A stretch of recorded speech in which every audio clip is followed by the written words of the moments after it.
Fashion in Pittsburgh takes on many forms and styles, allowing people to get creative with clothing. Many use clothes as a way to support Pittsburgh sports teams, but some look at clothing a bit differently.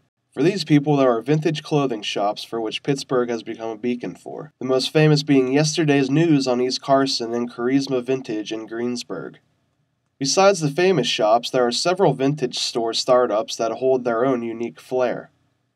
Store owner and Point Park alum Jackie Davis runs Hilda Boutique, an online vintage clothing shop named after her cat Hilda. Davis displays the newest trends to her customers who flock to the website for their clothing needs. Mostly what's hip and cool right now is 80s and early 90s. So 80s, like the high-waisted stuff, the bright neon stuff, the baggy shirts. Davis is part of the new wave of vintage clothing shops who are trying to make a name for themselves. Although the presence of competition is known, Davis is not threatened by it. Because Pittsburgh is a really old city with a lot of people who have the types of clothes that I want to buy. The struggle to find materials is a big hassle for most stores, but Davis has a system for this problem. I don't make anything.